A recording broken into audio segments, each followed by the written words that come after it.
I'm Omar Escobar, and I'm running to continue to be your district attorney. In the lead up to the 2014 elections, we already knew, and by that I mean myself, Gocha, the Judys, everyone that you can think of, as far as team changes is concerned, we knew that a large part of this was sort of the building of both Rio ISD, of the Rio ISD High School, and even the La Grulla High School.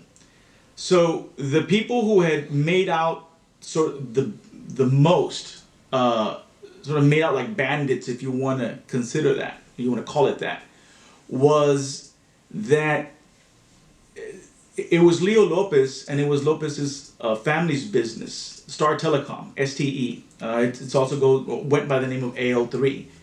And so there may have been other issues, other matters. For example, there's the Liberty Solutions, and there was Ramirez Ford and different things that were brought up. But the major money that was looked at was the money that was made by STE. And that was, I think, what gave everybody the biggest problems in looking at it, was that Leo Lopez was a sitting board member, and his company was getting subcontracts for business at at the Rio High School, and I think that was our major issue. That was a major problem. I think we all agreed on that, and so. For Norberto Cantu has a personal problem with Bacho that involves baseball, of all things.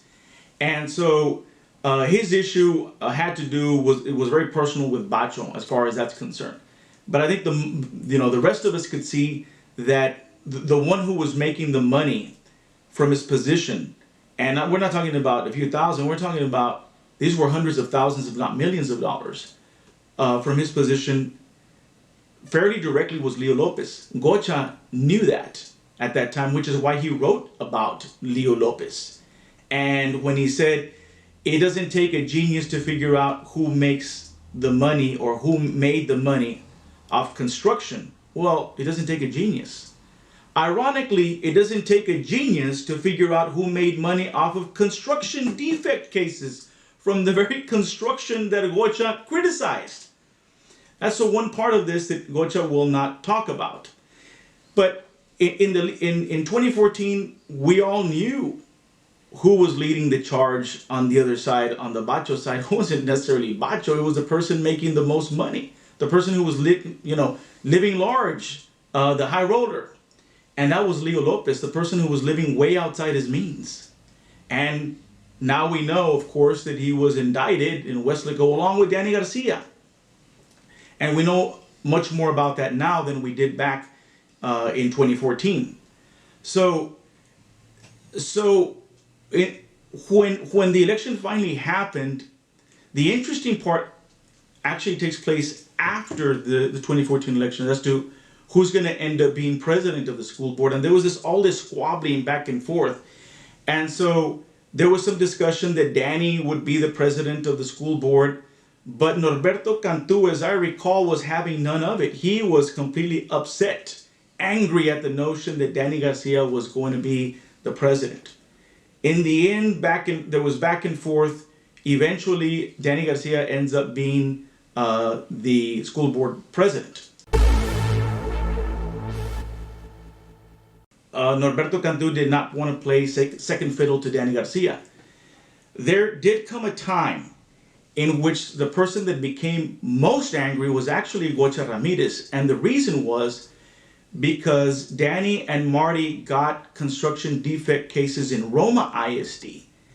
And when Gocha found out that Danny and Marty were actually getting construction defect cases in Roma, then all hell broke loose. And Gocha was absolutely livid, angry as hell that this was going on, and he felt that he had been duped in all kinds of things and all kinds of accusations.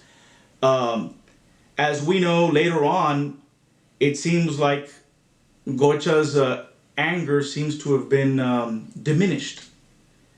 after he got construction defect cases also. And he got cut in. But I remember very vividly that he was angry. He was extremely upset. And that happened very soon after 2014. So the internal dynamics is interesting because we all knew that it was Leo, the one that was making the most money.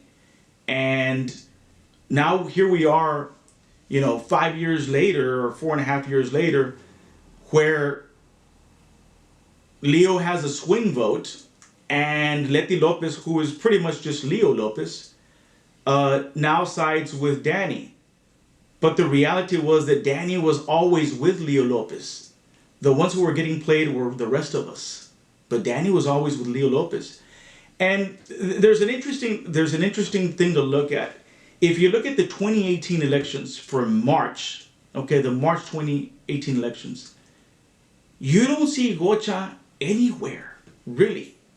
Very, very limited endorsements. You don't see him endorse Marty. You don't see him really do very much. You're a district attorney for Starr County, Duval, and Jim Hogg counties.